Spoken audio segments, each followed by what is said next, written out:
อันนี้มันสุดประจำสมเภานี่ ฮะ อันนี้มันสุดประจำสมเภานี่ ลือ สมเภาไทยลืออ๋อแล้วนี่ดู พ่อ พ่ออ๋อในสมเภาบริสุทธิ์ประจำสมเภางามเลยเข้าใจไรครับสบายดีพ่อแม่พี่น้องนะวันนี้บอลังพามาเบิ่งภาพบรรยากาศงานประกวดบทเพลงศิลปะวรรณคดีเนาะในเฮือนซ้ำดีประจำอยู่ที่เมืองใสแขวงดอนใสซึ่งว่าสถานที่เบาลังอยู่ตอนนี้ก็คือสโมสรเนาะอยู่ที่เมืองใสแขวงดอนใสมาเก็บภาพบรรยากาศมากันว่าเป็นจังไดเนาะแต่ว่าวันนี้อาจจะมีเสียงดังกะถ้าว่าบ่ได้ยินกะขอโทษขออภัยนะเพราะว่าก็อยู่ในสโมสรก็มี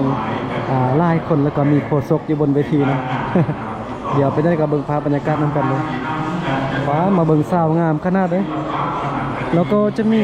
การใส่ชุดประจำชนเผ่าแต่ละชนเผ่าก็จะแตกต่างกันไปซึ่งว่า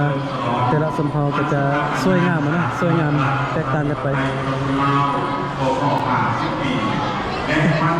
สบายดีน้องเศร้าให้เขาถามเนี่ยอันนี้ชุดประจำชนเผ่ายังไงไข่ดำอันนี้มาฟ้อนสีน้ำทำมาประกอบแผนและอนุกรรมการต่างๆการเยี่ยมและนำเงินเสริมสนอง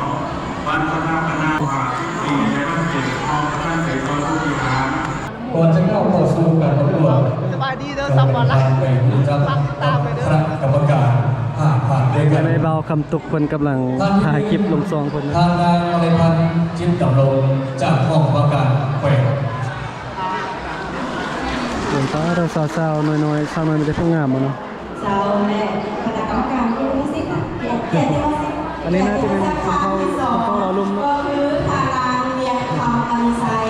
จากคณะศึกษาธิการและคณะแขวง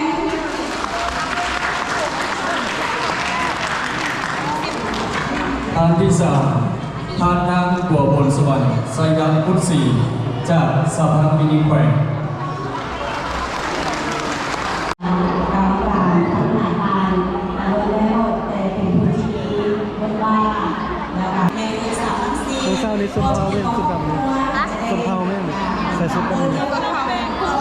สมเภาขมุน้องมุนไอ้ก็ยังมุน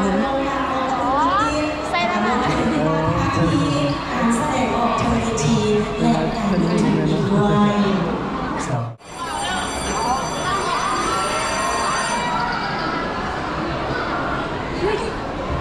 สบายดีพวกหลานเซิร์นพวกหลานนางลงวันนี้เขาจะมาเรียนวิชาประวัติศาสตร์เรื่องภูมิเรื่องเราจะสมัยโบราณแต่หนึ่งศตวรรษก่อนพวกหลานอยากฟังบอก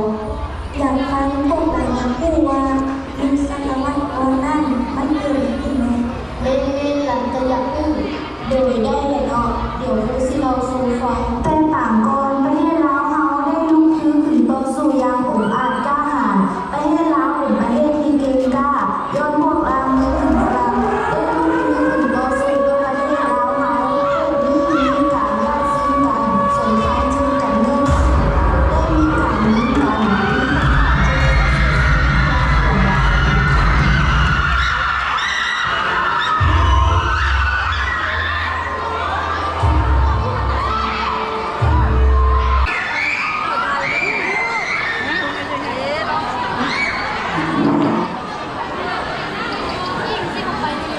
บรรดาท่านแขกผู้มีเกียรติ